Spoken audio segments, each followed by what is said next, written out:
بسم اللہ الرحمن الرحیم.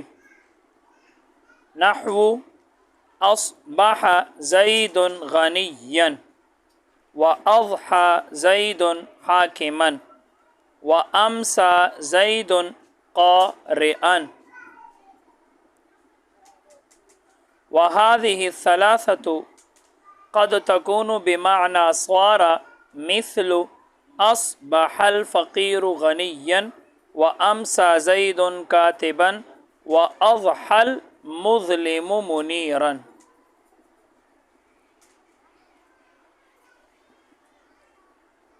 نحو اصبح زید غنیا، جیسے اصبح زید غنیا، زید صبح کے وقت مالدار ہو گیا. یعنی زید جو دولت مند ہوا تو صبح کے وقت اس کو دولت حاصل ہوئی. وَأَضْحَى زَيْدٌ حَاكِمًا، اور زید چاشت کے وقت حاکم ہو گیا، حکم کرنے والا، چاشت کے وقت حاکم بن گیا. وَأَمْسَى زَيْدٌ قَارِيًا، اور زید شام کے وقت پڑھنے والا ہو گیا، قاری.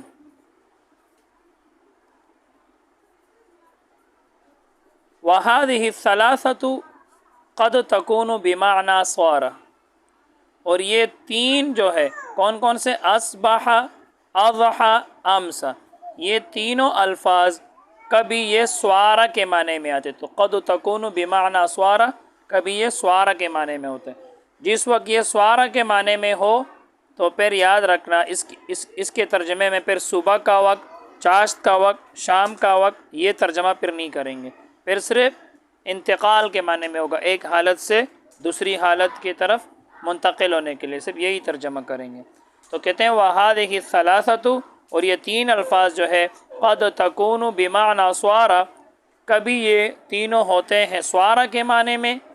مثل، مثال کے طور پر اصبح الفقیر غنیا، اب یہ اصبح سوارہ کے معنی میں، یعنی انتقال کے لیے، ایک حالت سے دوسری حالت کی طرف منتقل ہونے کے لیے، کہ اصبح الفقیر غنیا، کہ فقیر ہو گیا مالدار، فقیر مالدار ہو گیا، تو فقیری کی حالت سے مالداری کی حالت کی طرف چلا گیا، منتقل ہو گیا. تو یہاں صبح کا ترجمہ نہیں کریں گے، اب ترجمہ کریں گے فقیر مالدار ہو گیا. وَأَمْسَى زَيْدٌ كَاتِبًا، اور زید لکھنے والا ہو گیا. یہاں بھی امسا سارہ کے معنی میں ہے تو شام کا ترجمہ نہیں کریں گے. وَأَضْحَى الْمُظْلِمُ مُنِيرًا، اور تاریک روشن ہو گیا. تو یہاں چاشت کا ترجمہ نہیں کریں گے کیونکہ یہ سوارہ کے معنی میں ہے. ترکیب کرتے ہیں.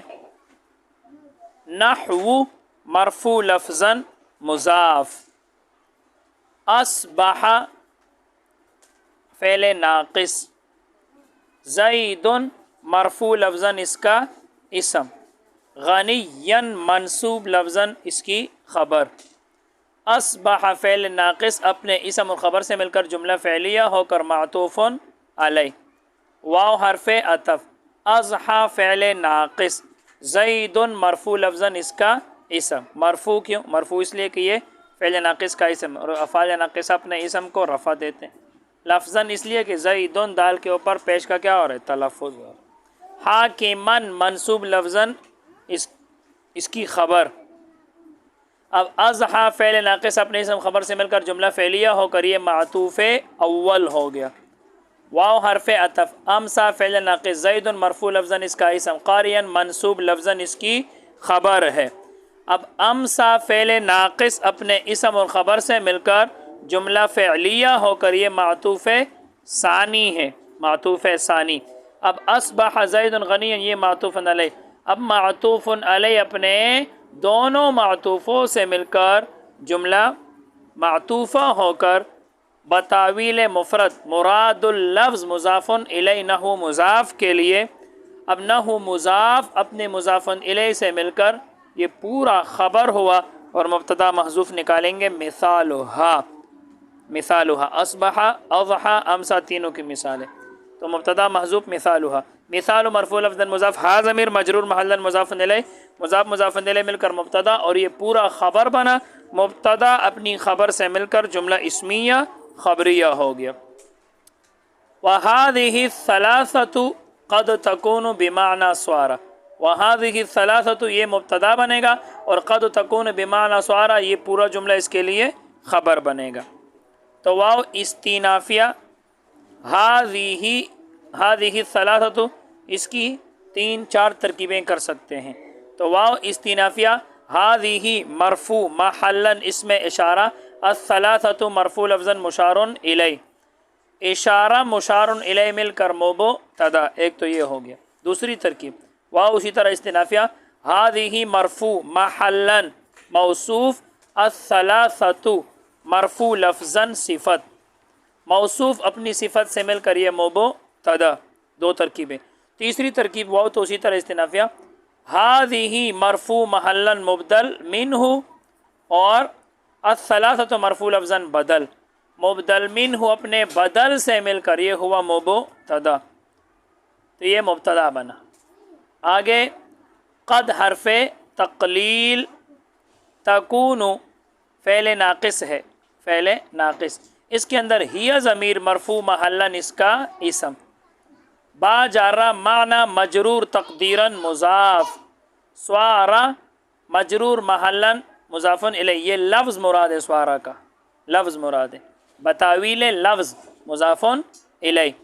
اب معنی مضاف اپنی مضاف الیہ سے مل کر با جارہ کے لیے مجرور، جار مجرور مل کر متعلق ہوا ثابتتاً اسم فاعل کے، ثابتتاً مؤنث کیوں نکالیں گے؟ کیونکہ تکون کا جو فعل ہے یہ مؤنث ہے، اس کا جو اسم ہے وہ ہی ضمیر ہے، تو آگے خبر بھی مؤنث نکالیں گے، اور ثابتتاً اس لیے نکالیں گے کہ اس ثابتتاً منصوب، اس لیے کہ اس کی خبر کیا ہوتی ہے؟ منصوب ہوتی ہے۔ فعل ناقص کا اسم تو مرفوع ہوتا ہے لیکن اس کے خبر منصوب ہوتا ہے، تو اس کا جو محذوف نکالیں گے ثابتتاً نکالیں گے۔ تو جار مجرور میں کر متعلق ثابتتاً اسم فاعل کے، ثابتتاً اسم فاعل، اس کے اندر ہی ضمیر مرفوع محلاً اس کا فاعل، اب اسم فاعل اپنے فاعل اور متعلق سے مل کر شیبہ جملہ ہو کر یہ ہوا تکون کی خبر۔ اب تکون فعل ناقص اپنے اسم خبر سے مل کر جملہ فعلیہ ہو کر یہ ہوا خبر، اور هذه الثلاثة یہ مبتدا ہے، مبتدا اپنی خبر سے مل کر جملہ اسمیہ خبریہ ہو گیا۔ مثل اصبح الفقیر غنیا، مثل مرفوع لفظا مضاف، اصبح فعل ناقص، الفقیر مرفوع لفظا اس کا اسم، غنیا منصوب لفظا اس کی خبر، اصبح فعل ناقص اپنے اسم خبر سے مل کر جملہ فعلیہ ہو کر معطوف علیہ، واو حرف عطف، امسا فعل ناقص، زید مرفوع لفظا اس کا اسم، کاتبا منصوب لفظا اس کی خبر، امسا فعل ناقص اپنے اسم خبر سے مل کر جملہ فعلیہ ہو کر یہ معطوف اول۔ آگے واو حرف عطف، اضحى فعل ناقص، المظلم مرفوع لفظا اس کا اسم، منیرا منصوب لفظا اس کی خبر فعل ناقص کی۔ اب اضحى فعل ناقص اپنے اسم خبر سے مل کر جملہ فعلیہ ہو کر معطوف ثانی، اور اصبح الفقیر غنیا معطوف علیہ تھا، اب معطوف علیہ اپنے دونوں معطوفوں سے مل کر جملہ معطوفہ ہو کر بتاویل مفرد مراد اللفظ، لفظ کی تعویل میں ہو کر یہ مضاف الیہ ہوا، مثل مضاف کے لیے اب مضاف اپنی مضاف الیہ سے مل کر یہ خبر ہوا، اور مبتدا محذوف نکالیں گے مثالها، مضاف مضاف الیہ مل کر مبتدا اور یہ خبر بنا، مبتدا اپنی خبر سے مل کر جملہ اسمیہ خبریہ ہو گیا۔ والسادس ظل والسابع بات، اور چھٹا ظل ہے، والسابع بات، اور ساتواں باتا ہے۔ واو استنافیہ، السادس مرفوع لفظا مبتدا، ظل یہ لفظ مراد ہے، لفظ ظل بتاویل لفظ مرفوع محلا خبر ہے، مبتدا اپنی خبر سے مل کر جملہ اسمیہ خبریہ ہو گیا۔ واو استنافیہ، السابع مرفوع لفظا مبتدا، باتا بتاویل لفظ یہ لفظ مراد ہے، بتاویل لفظ مرفوع محلا خبر ہے، اب مبتدا اپنی خبر سے مل کر جملہ اسمیہ خبریہ ہو گیا۔ بس آج کے لیے اتنا ہی۔ اللہ تعالی ہم سب کو علم نافع عطا فرمائے۔ السلام علیکم۔